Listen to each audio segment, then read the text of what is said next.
Hey beekeepers,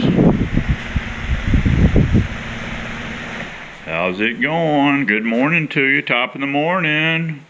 Out here in the barn in Florida, we have a huge major storm coming.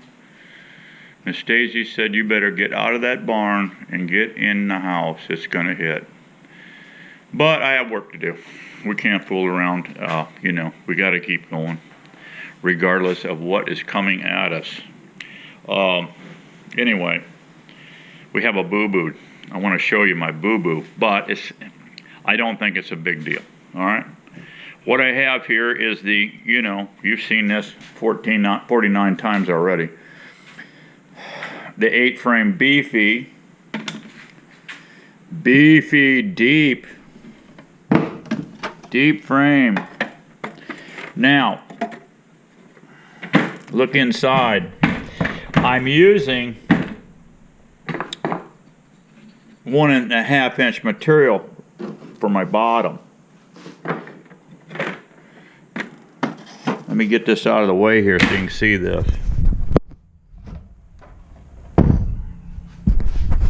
I'm quickly throwing, I got 3 boxes. I got 3 boxes done here, so I quickly chopped out some 1/8 inch screen. You can see what I've done here. This is the full length of the box, the outside, they come flush. And then you measure on the inside, cut those. Nothing's jointed, as you can see, it's all floppy here. The screen is basically holding this together. I stick it on the edge of the table here, and I slap my screen on it, and then I grab one of these clamps while the screen is just sitting there floating on there, and I go bam, I lock it in. Granted, this piece is floating, these ends are floating. So then you grab your old boss stitch and you go around. I think these are what are these?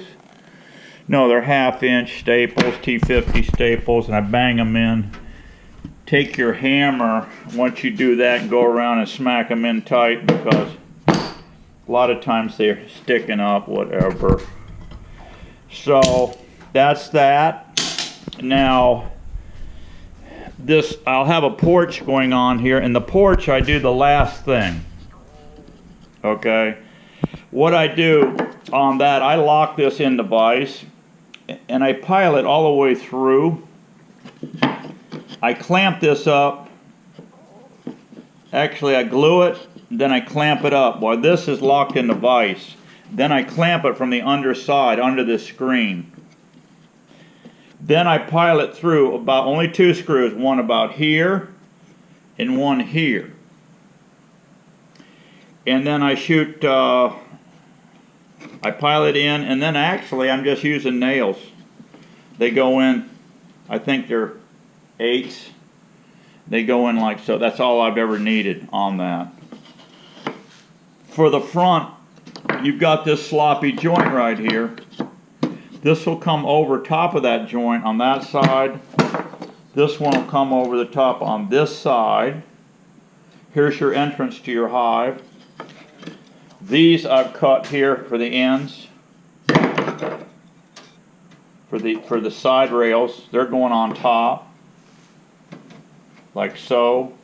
This one goes on the back, covering up these 2 weak joints. I will pilot hole, screw in a screw there, and glue it with Bond-Tite. That's it. Now, something else. Let me show you the boo-boo.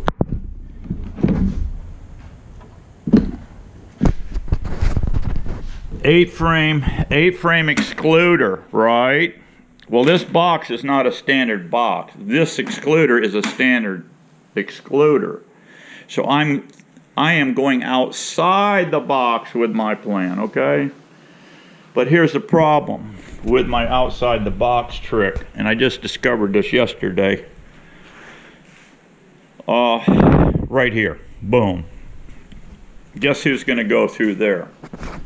The queen bee. So my fix on that, now I could tighten this measurement up.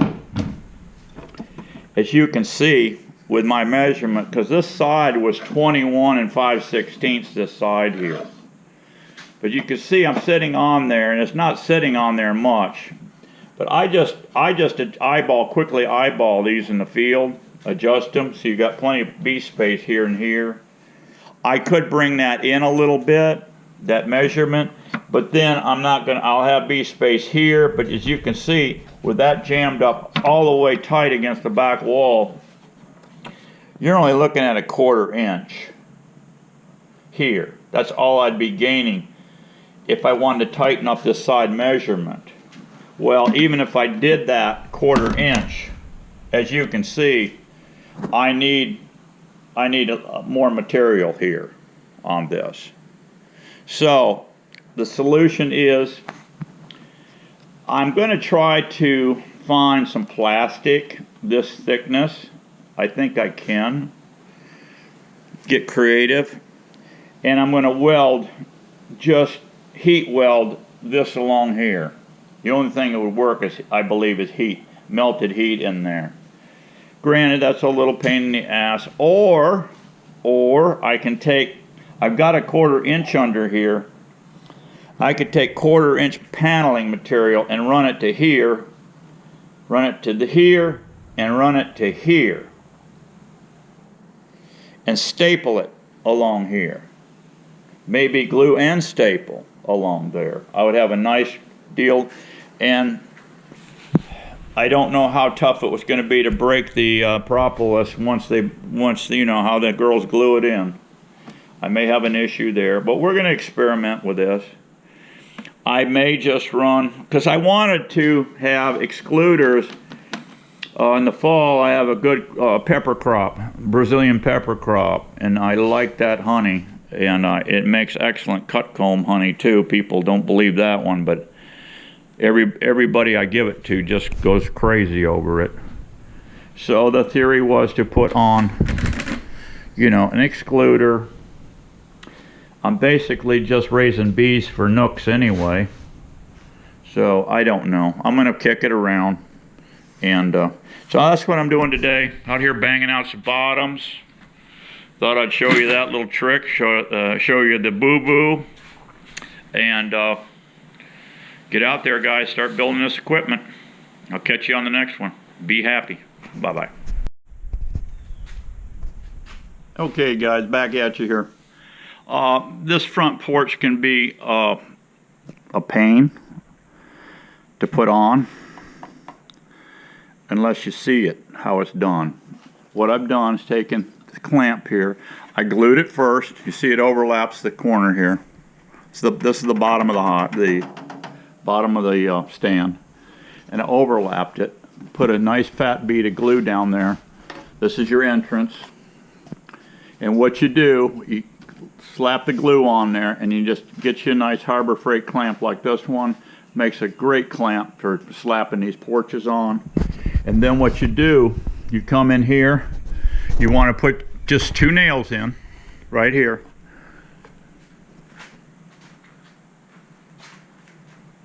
Hang on.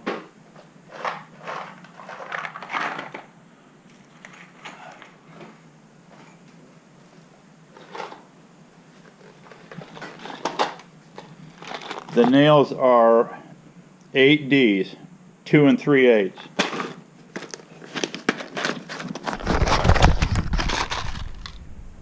That's the nail I use. You can see how far it goes. So you put in an 1/8 inch bit, and you come right over here and eyeball it right on the end to where you can go straight in vertically. Plunge drill straight in vertically in the center of that rail, right straight in, just 2. That's all you need, and you got a front porch on this thing. It's going to work fantastic. Okay, I've been using these on my Beefy 5-framer nukes, this same exact design, and it works fantastic. It's a simple, real simple bottom to knock out, as you can see. Now I did shoot in, I didn't tell you before, after the first thing I did, you know, was shoot in the screen. And then I have my brad nailer with 1.25 inch. I glue all these, by the way, on. All this is glued all the way around. And then I just hold them up there, no clamping. I hold them up and I pin it with my, you can see where I went in with my brad nailer, 18 gauge, and slapped it around. Then I come back and I put 2 screws here, 3 on the side and 3 on the end. That's it. Now, we had the dilemma with the excluder. Well, I had another excluder here with a margin on it just like this, and I cut for another project, and I got to looking at that thing and I said, there it is. So what I'll do, if I need many of these, I will just buy extra excluder, and actually for this piece, additional piece I added on, I could sacrifice 1 excluder and get 4 of these pieces to go on, and all I did was Gorilla Tape it. I set a lid on here, beehive lid, so I had a flat surface, and you can see where I butted up against it, came right over the top with that Gorilla Tape, and I did it both sides. That's going to be very sturdy. Bees hate Gorilla Tape. They're not even going to chew on it. And this being inside the hive, out of sunlight, it's not going to deteriorate. So that was my quick fix on that. I just thought I'd quickly show you that. So that little problem is resolved, and it's going to work out fine. Okay guys, that's it. Catch you on the next one. Be happy. Bye-bye.